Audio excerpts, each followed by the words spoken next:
18 जुलाई 2024 UP के गोंडा में Chandigarh Dibrugarh express train अपने स्केड्यूल के हिसाब से ट्रैक पर जा रही थी, लेकिन अचानक से लोको पायलट को एक जोर से धमाके की आवाज आती है और इससे पहले कि वो कुछ कर पाते ट्रेन की 8 बोगियां ट्रैक से नीचे उतर गईं। अब उन्हें हर जगह पर धूल और लोगों के चीखने की आवाजें आ रही थी। इससे करीब 1 महीना पहले एक और ट्रेन एक्सीडेंट हुआ था। 17 जून 2024 वेस्ट बंगाल के रंगापानी स्टेशन के पास कंचनजुंगा एक्सप्रेस खड़ी थी। ये ट्रेन आगे बढ़ने के लिए ट्रैफिक क्लियरेंस मिलने का इंतजार कर रही थी, लेकिन अचानक पीछे से सेम लाइन पर एक मालगाड़ी आई और कंचनजुंगा एक्सप्रेस के साथ टकरा गई। इस कोलिजन के कारण कंचनजुंगा एक्सप्रेस की 3 बोगियां पटरी से उतर गई और 15 से ज्यादा लोगों की जान चली गई। ऐसा ही एक और एक्सीडेंट 7 महीने पहले भी हुआ था।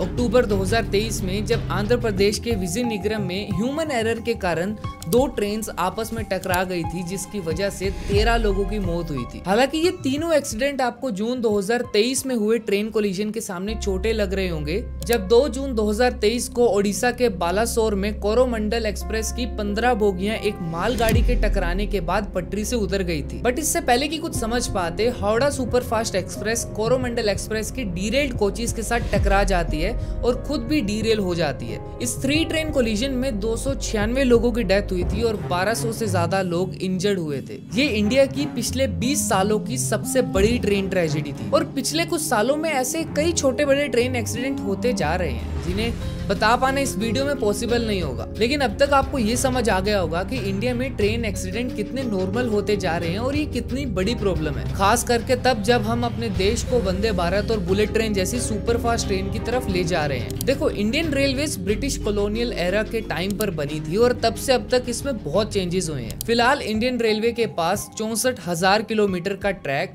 14,000 पैसेंजर ट्रेन और 8,000 स्टेशन है। और इतना बड़ा कॉम्प्लिकेटेड सिस्टम बिना रुके रोज हैंडल करना अपने आप में काबिले तारीफ की बात है। लेकिन इसका मतलब ये नहीं है कि हम इसको आज से ज्यादा अपडेट नहीं कर सकते। इंडिया के कंट्रोलर और ऑडिटर जनरल के हिसाब से 2017 से 2021 के बीच में इंडियन रेलवे ने 2017 एक्सीडेंट रिकॉर्ड किए हैं। अब ऑब्वियसली इसमें रेलवे के टेक्निकल एक्सीडेंट भी शामिल हैं, जिसमें हमारा और आपका कोई लेना देना नहीं है, बट फिर भी 21st सेंचुरी के हिसाब से ये नंबर भी काफी बड़ा है। बट फिर इसका सोल्यूशन क्या है? अब एग्जैक्ट सोल्यूशन तो रेलवे ही ढूंढ सकती है, लेकिन इन एक्सीडेंट के कुछ कॉमन इंडिकेटर्स है जिन पर हम ध्यान दे सकते हैं। फॉर एग्जांपल, इंडिया में most of the train accidents human error या फिर आउटडेटेड इक्विपमेंट्स के कारण होते हैं और ये बात खुद इंडियन रेलवेज मानती है। तो पहला सोल्यूशन तो यही होगा कि लेटेस्ट टेक्नोलॉजी और अपडेट्स को लाया जाए। फिर आती है डीरेलमेंट। न्यूज 18 ने एक बार एक कमीशन ऑफ रेलवे सेफ्टी के डाटा को कोट किया था, जिसके अकॉर्डिंग 2017-18 और 2022-23 में हुए ट्रेन एक्सीडेंट में 75% जो ट्रेन एक्सीडेंट्स थे वो पटरी से उतरने के कारण हुए थे। अब इसके लिए सरकार ऑलरेडी बहुत कुछ कर रही है। मॉडर्न ट्रेन्स का डिजाइन डीरेलमेंट प्रूफ होता है। इसके अलावा research designs and standard organisation RDSO ने कवच सिस्टम भी डिजाइन किया है। ये एक ऐसा एंटी कोलिजन सिस्टम होता है जो इमरजेंसी के टाइम पर ट्रेन की खुद ही ब्रेक लगा देता है। बेसिकली सामने लोगो खड़ा है